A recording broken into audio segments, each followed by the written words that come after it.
The 80s. Out of all the time periods you've adventured through as a temporally misaligned animated sock puppet, this one is definitely the one with the worst hair. It's all fast cars, loud music, and the imminent threat of nuclear apocalypse, and you are sick of it. If only you could find your partner sock and make your way home to nice, quiet, Renaissance period Florence and the feet of your chocolate-loving child. Well, if there's one good thing about the 80s, it's that it's chock full of impressionable bands of ragtag kids just waiting for adventure. As soon as their friend went missing, they were all like, oh, maybe the magical sock puppet we've just met will know where they've gone. Can you imagine clinging to the scrap of chocolate wrapper stashed away in your little sock pocket? You don't have hands, after all, and you come to a decision. This is your last stop in the 1980s. You'll check this candy warehouse, and if there's no sign of a matching wrapper, you'll find a way to time jump out of this cursed decade and continue your quest for a way home.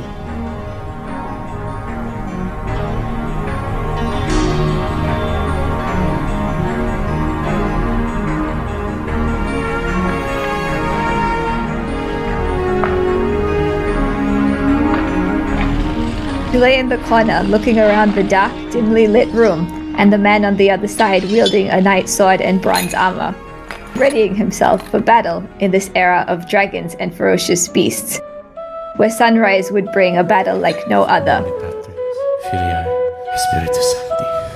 Amen. All you could think of is chocolate. Chocolate and a little girl's face, whose memory becomes more and more hazy with each passing day. You cling tightly to the empty chocolate wrapper beside you. Well as a sock puppet like yourself can cling to anything.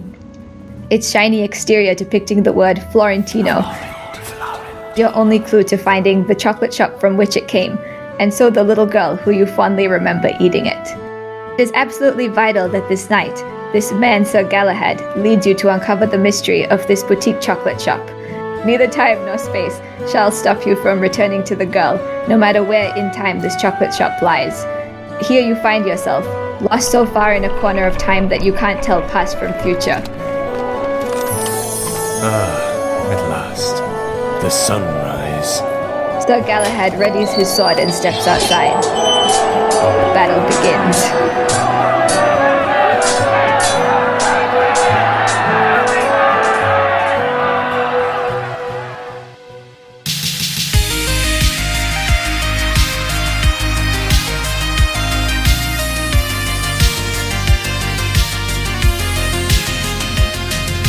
The kids have done their jobs well.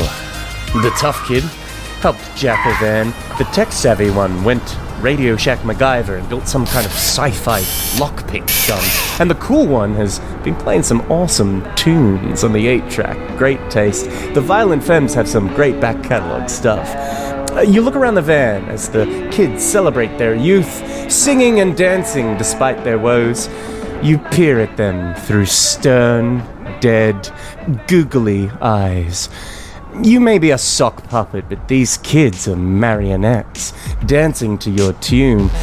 They really want to find their missing friend. Posters, radio ads, milk cartons. And that might make you feel bad if you hadn't been cursed to wander forever through time, a single sock separated from its pairing.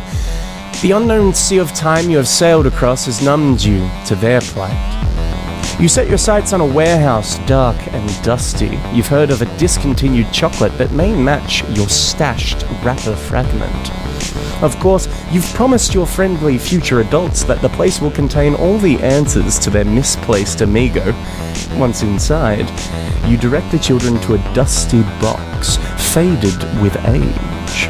You hasten them to open it, and inside, you see a name you'd almost given up on seeing. It's not the same design, no.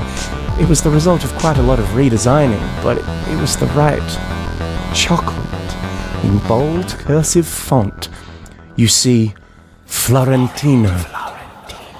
That was the brand. Excitedly, you inquire further. Made in Florence since 1736. Your next move will be to infiltrate CERN and find a way to access a super collider, but for now, you think these kids should get to have some burgers. After all, they can't help you initiate a super collision on an empty stomach.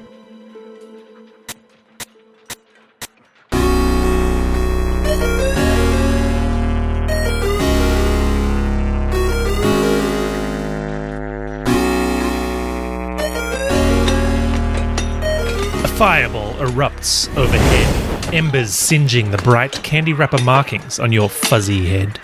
Your googly eyes shake as Merlin descends, riding a cloud. He holds in his hand a burned body, and you realize with some relief as Merlin drops it at King Arthur's feet that it still lives. This is the one. If that sock is correct, this man is blood-tied to ancient Meridian's dragon tether. You are glad that the googly eyes do not give away emotion. They bought every line of your fantasy mumbo-jumbo. But what has that old wizard done? He's nearly ruined everything. He wasn't supposed to kill the man. You need to talk to him. You're not sure exactly what he knows. That's why you need him alive. You're beginning to suspect you may have laid it on a little thick, considering the totally unnecessary fantasy battle raging around your camp. You probably could have been a little subtler. This is he? Arthur's voice trembles. You're not surprised. As far as he knows, the man in front of them is moments away from summoning... Well, you can't entirely remember what. You said something dramatic. Arthur draws his shining sword. It is the only way. This Florentino's dark secrets can only be banished by Excalibur itself. Arthur nods, but you've gone cold. Well, as cold as a sock puppet like yourself can go. That name! You take control, and Sir Galahad draws his blade in a quick, sudden rush, stepping before his king and blocking the deadly strike. Your socky grip shakes under the blow, the hilt of the sword almost twisting, but your desperation wins out. You must find your way home, and Florentino is the last piece of the puzzle. It's his chocolate shop. You realize he must survive. Sir Galahad's eyes are wide as Arthur looks down at the ringing swords. You stand over the burned body and raise the blade in Galahad's besocked hand. You will not touch him.